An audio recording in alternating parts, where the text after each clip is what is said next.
this is Karen Anderson, who obviously is listening and was destroyed by AB5 as well.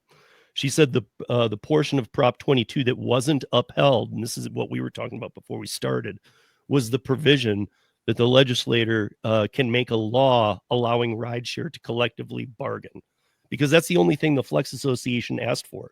Fine, we'll give you this 120%, these fake medical benefits, this, that, and the other that really don't help you at all, but you can't collectively bargain. So now what? I mean, that's kind of proof they made a deal that it's like, well, hey, this Prop 22 isn't working out how we wanted, so let's look into this more. Well, you made it a law. And the toughest part for me on this one is you had the voters vote. How do you go back to the voters and say, yeah, sorry, we didn't really like your results? Well, I am definitely not an attorney about, the appeals attorney on something like this. But it seems to me fundamentally unfair that the legislature can simply go, oh, like you said, oh, I don't like that. We'll just come up with a new law. I mean, how long is one of these proposals supposed to be effective? Why should anybody care about a ballot question if you can be overridden the next legislative session? They could do it in 2 weeks. Why wait a couple of years? Mm-hmm. I don't understand how that is so easy in California to go, oh, sure, we'll just come back and change it. And there's Karen's double on YouTube. It's Karen, but saying that this was litigated several years ago.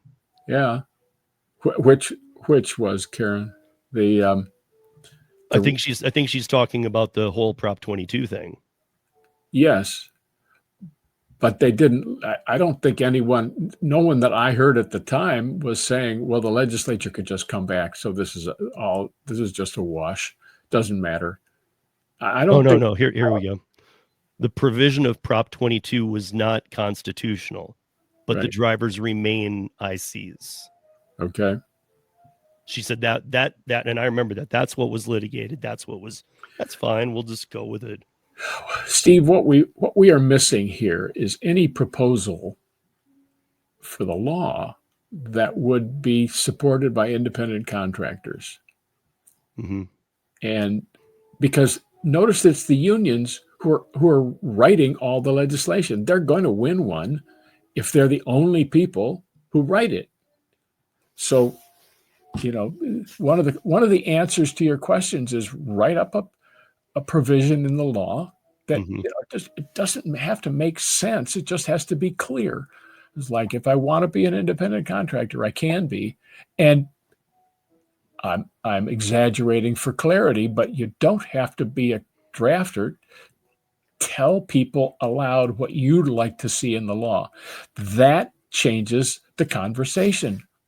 I'm saying it. We have to change the subject.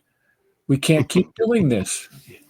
No, you're laughing. It's true. I'm laughing because of the stupidity of it, and also because, for a country that already has trouble getting people out to vote, I'm laughing at the point that there was an argument between the gig apps and the state. AB5 was in effect, and they gave them they said, we'll give you till November and we'll put it on the ballot. Let the people decide. They did. And now they're saying, well, we don't like that decision. Right. Now so to me, the voter, you're taking away, and I don't want to say this because everybody needs to vote, but you're even proving the point. What's the purpose in voting? Well, the purpose in voting would be to express your opinion if that were but if they can just go, we don't like your opinion. Too many of you had the wrong opinion. It becomes a larger critique of California's governance, because nobody that people are talking to are free from a significant taint of our direct sworn opponents. Mm-hmm. And our opponents, they've done this in Massachusetts and tested out a lot of this and done it in California too. one party, actually one branch of one party, completely own the legislature. They own all of the higher elected officials in the state, and they own the right thereby to make any law that they want that is to their advantage. Now, Californians, they got shafted within, AB5, but we've never really recovered the freedom that the Californians had before AB5, because they exempted 100 powerful occupations and left everybody else to, bake in the sun. It's no good. So, yeah, I mean, John says here 1099s can't collectively bargain under the National Labor Relations Act, but apparently they can under state laws. I wasn't talking about bargaining. I was talking about proposing things and producing it for the news, and talking about something else. Like, why are they're self-employers? Why are they subject to the to employment law as employees? That's nuts. They're not. They have the law should recognize the self-employer half of their dual nature as the commanding position and the responsible party in a single person, and that should go into contract law, not labor law. So while AB 1340 it says it, some of the articles say Uber, Lyft drivers, but it's actually all gig workers. And even if somebody were to go, no, it's not, it's just this. If you look at any state that's passed this, within months, it's all gig workers. They just start with the rideshare drivers. But here's what I got at the end of the day. When they did AB5, even though Karen probably, let's say, wouldn't have taken a W-2 job, had they created some from AB5, that's the promise was to create it so that there'd be a job. So when you take away 1.3 million gig workers in California, where are the 1.3 million jobs coming from?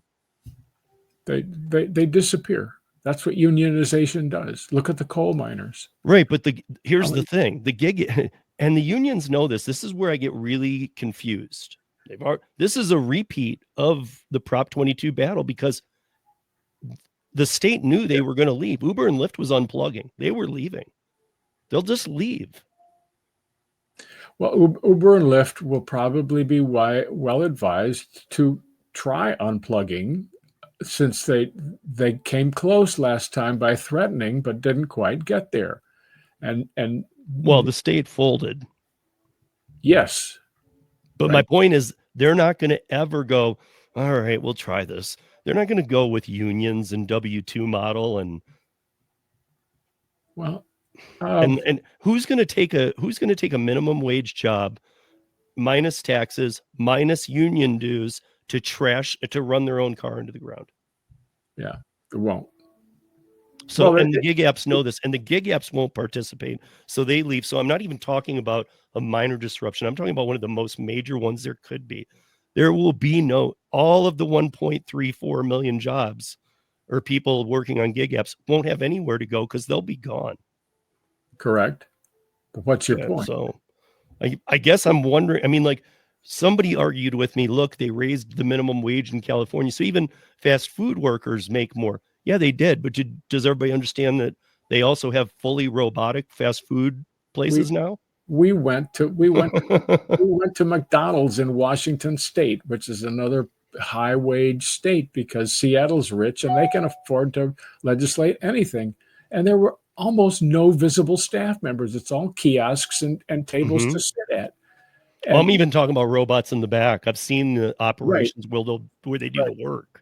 Well, McDonald's has got the message. They know that the unions, after the gig workers, the unions are coming for McDonald's. So they're saying, okay, we'll show you how this is done. There won't be any workers. You won't come because there are no workers to unionize. How about that? And then they do it. And who pays the price is every teenager who was going to get their introduction to the private sector and to following orders and working as a team and quality and good, cheery good nature, regular attendance. They're going to learn all those lessons and get paid perfectly nice salary. They don't have anything. They have no jobs left. I mean, we were talking about, what was that? Woolsey, Washington. There are McDonald's all over the place, but they're robots.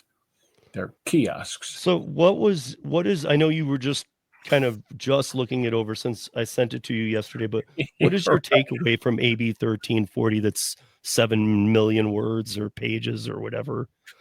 7,900 unexciting words with all the language used that I've read so far is directly attributable to what I call ballot question 3 in Massachusetts. I think it was last year. Mm-hmm.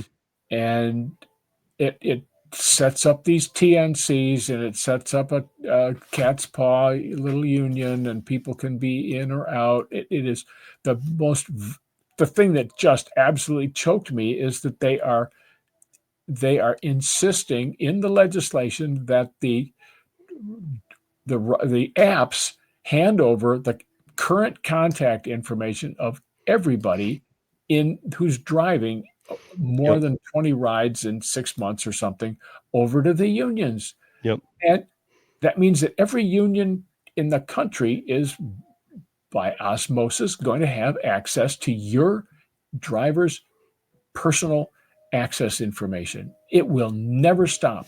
You will have to let go of the email and the phone and the contact information. You'll have to move.